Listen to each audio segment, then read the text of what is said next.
박정희 대통령이 1970년대 당시 한국의 산업구조가 너무 가볍다고 판단하여서 중화학공업, 철강, 조선, 기계, 화학 등에 집중 투자했습니다.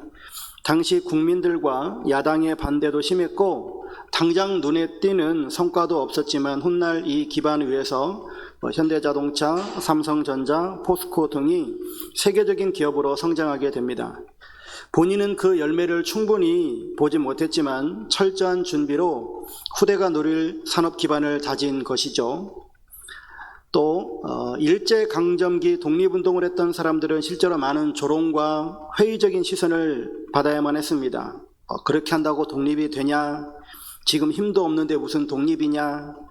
괜히 나서서 가족들까지 고생시키지 말고 그냥 살아라. 이런 말들이 독립운동가들을 힘들게 했다라고 합니다. 김구 선생의 백범 일지에는 독립운동이 너무 오랜 기간 걸리고 결실이 없자 함께 했었던 동지들 중에서도 회의하는 시각이 많았고 이탈하는 사람들도 생기고 외부에서는 비아냥거리고 그리고 많은 사람들이 조롱 섞인 말들을 했다라고 합니다.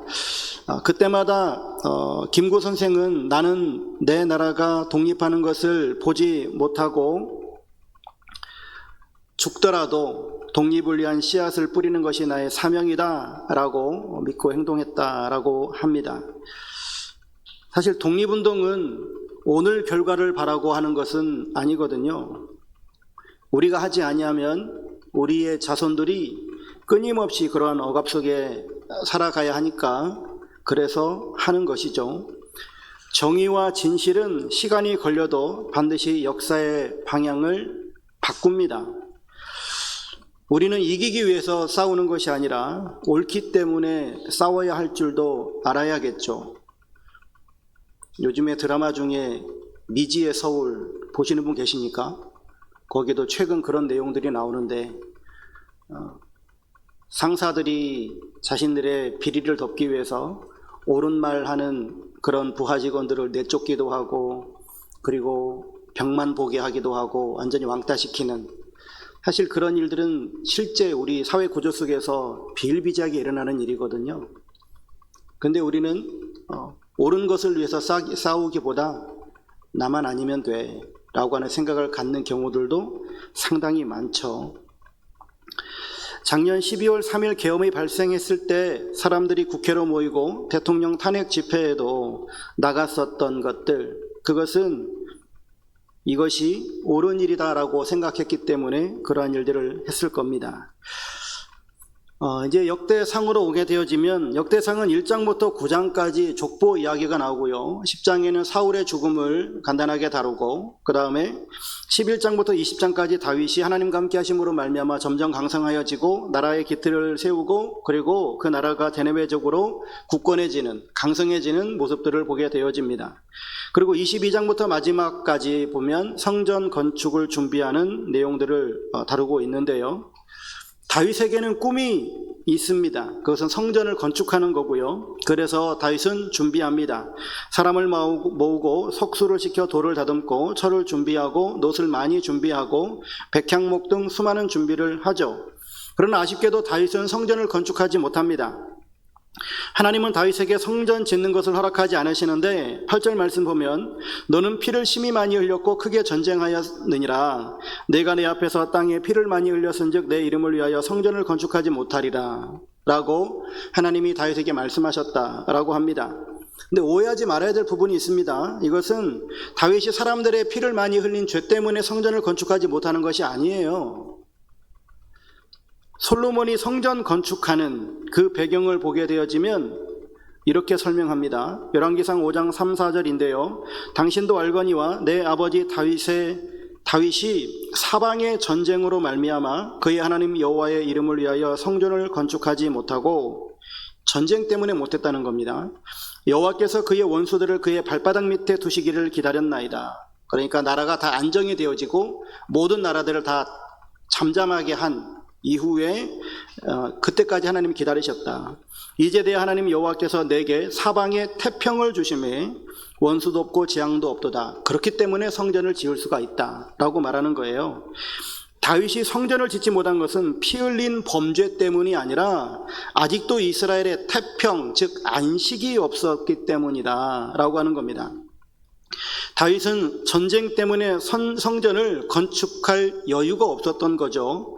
하나님께서는 다윗의 마음을 좋게 보시긴 하셨지만, 그러나 하나님은 나중에 이스라엘의 태평을 이룩하신 후에 솔로몬의 때에 성전 건축의 사명을 맡기십니다.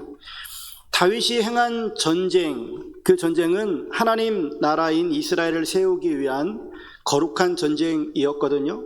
성경에는 다윗의 전쟁을 결코 부정적으로 서술하지 않습니다. 아까 얘기했던 것처럼 다윗이 너는 피를 심히 많이 흘렸고 크게 전쟁하였다. 피를 많이 흘렸기 때문에, 그러니까 피를 많이, 사람을 많이 죽인 죄 때문에 성전을 건축하지 못하는 것이다라고 한다면, 하나님께서 다윗과 함께 하셔서 그 전쟁을 이기게 하시는 그것은 서로가 모순이 되는 거예요. 그런데 하나님께서 다윗의 전쟁을 하나님의 전쟁으로 화하시고, 그리고 그 전쟁을 하나님께서 이기게 하셨거든요. 다윗의 전쟁은 하나님 나라 건설의 전쟁이었기 때문에 하나님께서 늘 함께 하신 전쟁이었습니다. 그래서 다윗을 하나님께서 축복하시사 어디로 가든지 이기게 하신 것이죠. 그래서 다윗은 하나님의 도움으로 전쟁에서 이겼음을 적고 있잖아요. 다윗은 전쟁을 통해서 이스라엘에게 안식을 가져오고요, 다윗이 가져온 그 안식을 솔로몬이 누리면서 그 토대 위에 성전을 짓게 되어지는 겁니다. 다윗이 성전 건축에 대한 모든 준비를 하면 솔로몬이 그 준비된 것을 바탕으로 성전 건축을 완성하는 거죠. 전쟁의 사람으로 불리우는 다윗이 태평을 이루기 위한 전쟁을 열심히 했습니다. 그것 때문에 성전 건축을 하지 못하는 거죠. 반면에 태평의 사람으로 불리는 솔로몬은 다윗이 가지고 온 그 안식과 태평으로 말미암아서 성전을 지을 수 있었던 겁니다.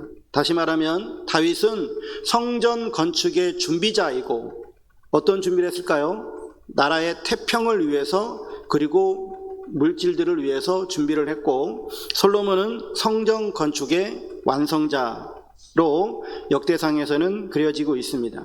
이제 먼저 우리가 좀 생각을 해보려고 하는 것은 첫 번째, 위대한 헌신과 한계인데요. 다윗은 성전 건축 준비에 온 힘을 다합니다. 다윗은 비록 자신이 성전을 건축하지 못한다라고 할지라도 낙심하지 아니하고 건축 준비를 철저히 하죠. 그의 열정과 헌신은 그 자체로 우리에게 큰 감동과 도전을 주는데, 만약 우리였다면 어땠을까라고 하는 생각을 해봅니다. 억울함과 서운함이 좀 있지 않았을까요? 하지만 다윗은 자신의 한계를 인정합니다. 그리고 하나님의 주권을 순순히 받아들이죠. 다윗은 불평하는 대신에 다음 세대를 위한 준비에 더욱더 힘을 쏟습니다. 그는 이렇게 말합니다. 5절에 다윗이 이르되 내 아들 솔로몬은 어리고 미숙하고 여호와를 위하여 건축할 성전은 극히 웅장하여 만국의 명성과 영광이 있게 하여야 할지라. 그러므로 내가 이제 그것을 위하여 준비하리라 하고 다윗이 죽기 전에 많이 준비하였더라. 다윗의 위대함은 모든 것을 자신의 손으로 완성하려는 욕심에 있지 않았습니다. 오히려 자신의 역할이 다음 세대를 위한 준비에 있음을 깨닫는 겸손함이 있었다라고 하는 거예요. 우리가 살면서 기대와 다른 소식을 접할 때도 있습니다. 다윗이 하나님께 성전을 짓겠다라고 하는 건 나쁜 것도 아니잖아요. 하나님 보시기에 좋은 거잖아요. 하나님을 기쁘시게 하는 것인데 오히려 하나님께서는 다윗에게 안 된다라고 말씀하십니다.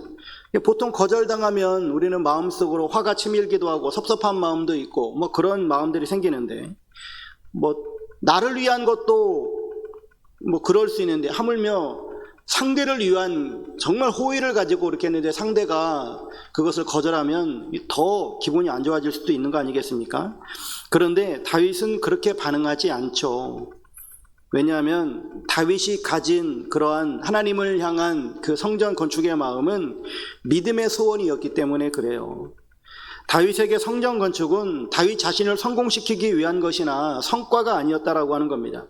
그저 하나님을 사랑하는 고백이었던 거죠. 그러기에 자신이 할 수 없어도 상관이 없었습니다. 오히려 내 아들 솔로몬이 그 일을 할 수 있다라고 하는 것에 더 기쁜 마음을 가졌고요. 그리고 그 아들이어서가 아니라 꼭 솔로몬을 통해서가 아니더라도 하나님을 위한 성전이 준비되어지는 그 것만으로도 다윗은 충분히 기뻐했다라고 하는 겁니다. 다윗은 그저 최고의 자신의 마음을 하나님 앞에 드리는 것으로 충분했다라고 하는 겁니다. 하나님을 향한 다윗의 마음이 이 시간 저와 여러분들의 마음이기를 간절히 소망합니다. 다윗이 보기에 솔로몬은 아직 어려서 성전 건축이 벅차 보이잖아요. 누구들 안 그러겠어요.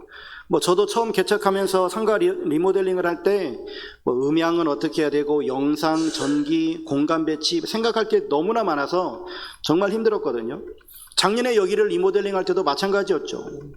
손봐야 될 것은 너무나 많았잖아요. 거의 관리가 안 되었던 교회였으니까요. 예산은 없고 경험이 있는 분들은 안 계시고 저도 어떻게 해야 될지를 잘 모르겠고 참 난감했는데 어쨌든 하나님의 은혜로 돕는 손길들을 붙여주셔서 지금은 정말 보기 좋은 그런 교회로 바뀌긴 했는데 그럼에도 불구하고 좀 부족한 부분들도 좀 많이 눈에 띄기도 합니다. 하물며 솔로몬에게 성전 건축이라고 하는 것은 엄청난 일이었을 거예요.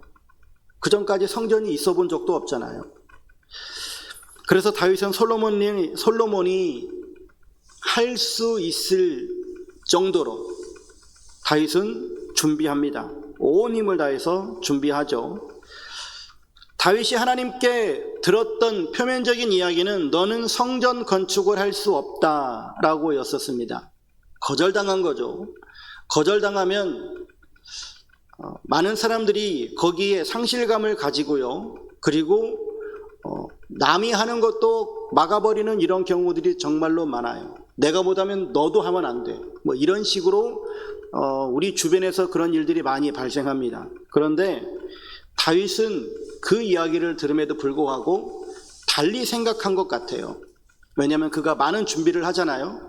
그러면 너는 성전 건축을 할 수 없다라고 하는 그 이야기를 들었을 때 다윗은 그 이야기를 하나님이 나에게 성전 건축을 하지 말라고 그랬지 성전 건축 준비를 하지 말라고 한 것은 아니다 라고 해석을 하고 많은 준비를 합니다.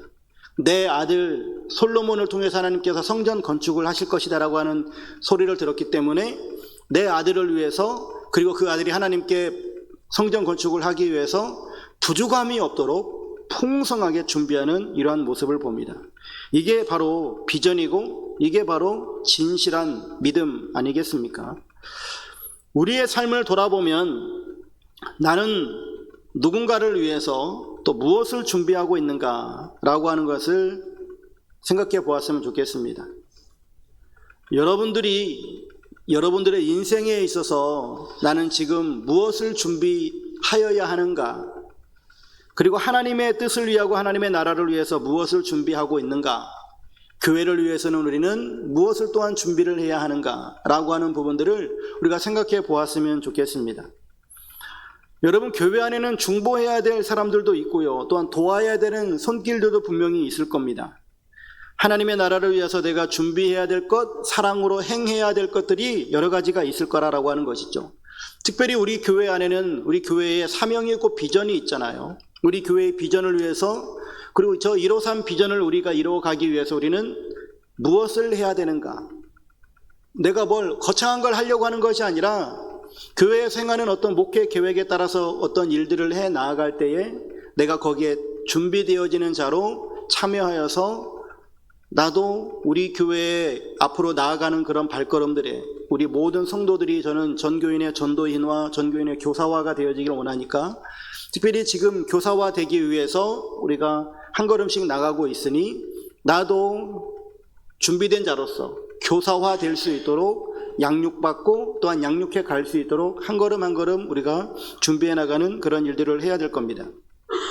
저도 또한 이제 내년 목회들을 준비하면서 내일부터 참여하는 그런 세미나가 이제 앞으로 우리 교회의 어떤 준비된 모습들을 위해서 D6 세미나에 참여를 하는데요. 사실 당장 우리 교회만 놓고 보면 이 D6 세미나는 별 의미가 없습니다. 왜냐하면 D6가 가정과 교회의 교육을 하나로 엮는 그런 부분이거든요. 우리 가정에는 지금 2가정밖에 없어요. 그 자녀들과 함께 신앙생활하는 가정이, 그 어린 자녀들, 그럼 두 가정밖에 없으니까 이 세미나 사실은 안 가도 돼요.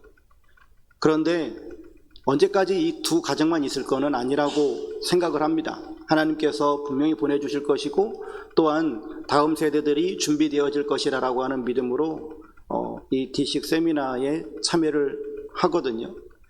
그리고 또한 이제 내년부터는 이 메리지 코스도 함께 병행했으면 좋겠다라고 하는 생각을 갖는데 하여튼 이 부분은 우리가 저는 이 부분은 준비가 되어졌는데 이제 우리 교회가 이 사역을 할 수 있을지는 좀 더 숙고해 보려고 합니다. 내가 지금 준비할 수 있는 것은 무엇인가? 즉 다윗은 자신이 헌신하는 부분들이 있고 내가 하려고 하는 부분들이 있는데 거기에 대한 한계도 분명히 주어졌어요. 그러니까 이 부분은 내가 할 수 없는 부분이다 라고 하는 것이 주어졌는데 할 수 없는 그 부분을 할 수 없다고 해서 멈추는 것이 아니라 그것을 준비하는 데까지 나아가는 이런 다윗의 모습을 봅니다. 자신의 헌신과 자신의 한계를 분명히 알고 준비해 가고 있는 이런 다윗의 모습. 두 번째를 생각해 보면 두 번째는 이제 나에서 우리로 변화되어지는 이런 모습을 봅니다. 다윗은 아들 솔로몬에게 6절에서 16절까지 개인적으로 사명을 전달합니다. 그에게 당부하는 두 가지가 있는데 하나는 성전 건축이고 다른 하나는 이스라엘을 하나님이 원하시는 대로 잘 다스리라 라고 하는 겁니다. 그런데 다윗은 여기서 멈추지 않고요, 이스라엘의 모든 지도자 방백들을 불러다가 그들에게도 명령합니다. 17절에서 19절인데 그러면서 하나님께서 이스라엘 백성들과 함께 하시면서 그들에게 땅을 주시고 평안함을 주셨다. 그렇기 때문에 너희들은 하나님을 위해서 온 힘을 다해 성전을 건축해야 한다라고 말하는 거죠. 즉 성전 건축이라고 하는 것이 왕과 그의 후계자 혹은 다윗과 솔로몬에게만 주어지는 어떤 프로젝트가 아니라 하나님께서 이 온 공동체에게 맡겨주신 사명이다, 우리의 사명이다 라고 지금 말하고 있는 것이죠. 그러면서 다윗은 강압적으로 신하들에게 명령하지 않습니다. 대신 그들이 이미 받은 은혜를 상기시키죠. 18절 말씀입니다. 너희 하나님 여호와께서 너희와 함께 계시지 아니하시느냐? 사면으로 너희에게 평온함을 주지 아니하셨느냐? 이 땅 주민을 내 손에 넘기사 이 땅으로 여호와와 그의 백성 앞에 복종하게 하셨나니? 라고 하면서 우리가 누리는 이 평화, 이 안식은 우리의 힘으로 얻은 것이 아니라 하나님의 선물로 주어진 것이다. 전쟁이 끝났으니까 이제 하나님께서 우리들에게 평화를 주셨으니 너희들 각자 배불리 먹고 사는 것에만 관심 갖지 말고 이제는 한 마음으로 하나님의 집을 짓는 데 힘을 모으라 라고 하는 겁니다. 은혜의 초대장인 거예요. 여러분, 우리가 살다가 보면 우리들에게 이 다윗의 말처럼 우리가 모든 사방의 대적들이 물러나는 어떤 그런 평안함을 맛보는 순간들도 있을 것이고요, 또 살다가 보면 우리들에게 어떤 고난의 현장들이 찾아오는 경우들도 있습니다. 여러분, 우리들에게 어떤 평안함을 주시는 그러한 현장들이 우리에게 찾아왔다면 우리는 하나님의 그 은혜에 감사할 줄 아는 삶을 살아야 되겠죠.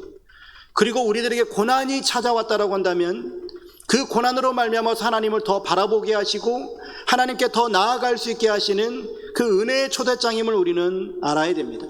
하나님께서 우리들에게 주시는 이런 평안함이 되어졌든 혹은 우리들에게 주시는 때로는 고난이 되어졌든지 간에 하나님께서 우리들에게 주시는 그 모든 것들을 가지고 우리는 하나님 앞에 나아갈 수 있는, 감사로 나아가기도 하고 그리고 은혜를 베풀어 주신 그 하나님 앞에 기도로 나아가기도 하는 이런 삶을 살아가야 되겠죠. 교회에 나와서 예배를 드리고 봉사하고 남선교회, 여전도회가 모이는 이런 모든 일들이 우리의 의무감을 넘어서서 우리를 구원하신 주님에 대한 사랑의 고백으로 자연스러운 반응이어야 되지 않겠습니까? 또한 우리의 헌신과 협력이라고 하는 것은 하나님 앞에 무엇인가를 얻어내기 위한 수단이 아니라 이미 받은 구원과 은혜에 대한 감사의 표현이어야 하겠다라고 하는 겁니다. 그러면서 지금 이 시대를 바라보게 되어지면요, 오늘날 세대 갈등으로 신음하는 한국 사회에 너무나 중요한 메시지를 주고 있지 않나 하는 생각은 들어져요. 기성세대들은 젊은 세대들을 비판만 할 것이 아니라 그들을 위해서 우리가 준비해 줘야 될 것들은 무엇인가 라고 하는 것들을 고민해야 될 거고요, 젊은 세대들은 기성세대들을 꼰대라고 하고 비판만 할 것이 아니라 그 기성세대가 이룩해 놓은 그리고 헌신해 놓은 그런 모든 수고와 그런 열정들에 대해서 감사할 줄 알고 사회생활을 해야 되지 않겠습니까? 그런데 지금 우리 한국 사회는 옛날에는 뭐 동서로 갈라지더니 이제는 세대로 갈라지고 이제는 뭐 또 남성과 여성으로 갈라치기 하는 이런 모습들도 많이 보여져서 너무나 안타까운데요. 우리를 하나로 묶는 것은 내 취향이나 혹은 내 생각이 아니라 우리 모두가 다 그리스도 예수 안에서 한 지체로 부르심을 받았고 하나님의 은혜로 우리가 구원과 은혜와 평강을 누리게 되어졌다라고 하는 이 복음으로의 초대가 있었기 때문에 우리가 하나가 되어져서 우리 모두가 한 마음으로 하나님의 전을 건축해가는 귀한 삶이 되어야 될 줄로 믿습니다. 세 번째로는 마지막으로 다윗은 성전 건축의 궁극적인 목표가 무엇인지 밝힙니다. 19절 말씀에 보면 이제 너희는 마음과 뜻을 바쳐서 너희 하나님 여호와를 구하라. 그리고 일어나서 여호와 하나님의 성전을 건축하고 여호와의 언약궤와 하나님 성전의 기물을 가져다가 여호와의 이름을 위하여 건축한 성전에 드리게 하라 라고 말하는데요. 성전 건축의 목표는 웅장한 집을 짓는 것이 아니라 바로 우리의 마음과 뜻을 바쳐서 여호와를 구하는 것이다 라고 말하고 있습니다. 하나님께서 진짜 원하시는 성전이라고 하는 것은 멋지게 건물을 짓는 것이 아니라 하나님을 사랑하는 마음으로 연합된 공동체가 되어져야 한다라고 하는 것이죠. 그러나 이 지점에서 우리는 인간의 처절한 실패를 목격하게 되어집니다.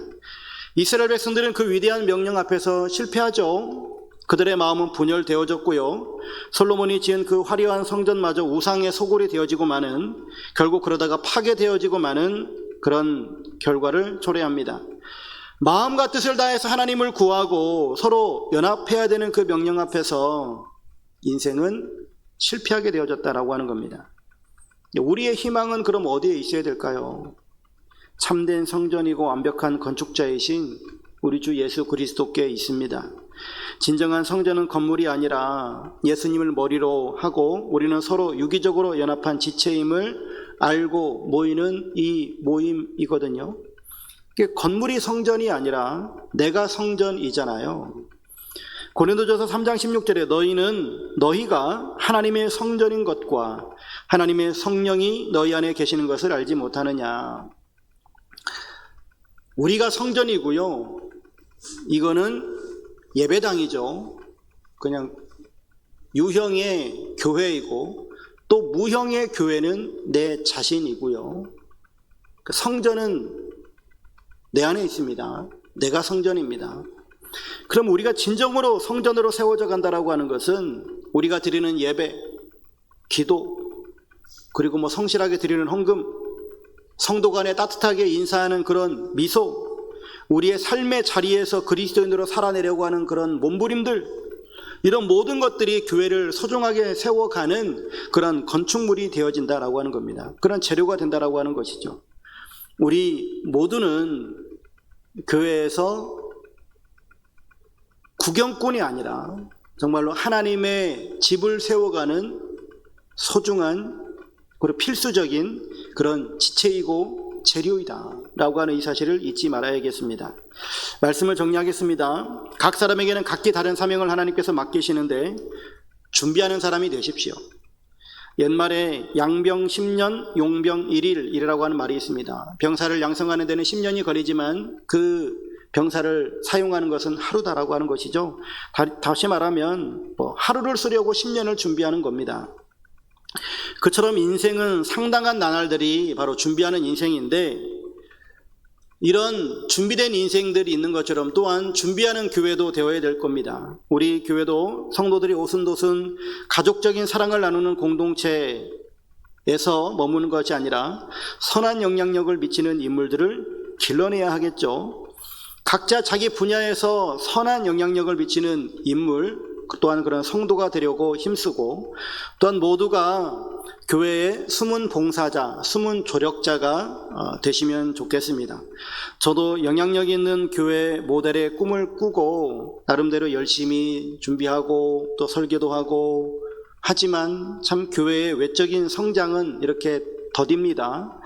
하지만 우리는 어떤 교회의 외적인 성장, 이것보다도 더 중요한 것, 또 우리가 이런 유형의 건물보다 더 중요한 것은 하나님이 진짜 원하시는 성전의 모습은 하나님을 사랑하는 마음으로 연합된 공동체인 것을 믿고 우리가 늘 준비하는 삶, 그리고 나만이 아니라 우리를 생각할 줄 아는 그런 공동체성을 회복하는, 그래서 진정한 교회, 진정한 성전으로 회복되는 우리 모든 성도들 되시기를 주의 이름으로 축원합니다. 우리 시간에 함께 주제 대화를 좀 나누도록 할 텐데요. 두 가지 주제를 가지고 다시 한번 나눔을 하겠습니다. 나의 사명은 무엇이고 차세대를 위하여 도와야 할 것은 무엇일까? 이게 가정 안에서도 있을 수 있고 교회 안에서 있을 수도 있겠죠. 내가 진정한 성전으로 만들어지기 위하여 힘써야 할 것과 준비해야 할 것은 또 무엇인지를 나누시면 좋겠습니다. 우리 다시 한번 흩어져서요 나눔을 하시고 12시에 제가 마무리하도록 하겠습니다.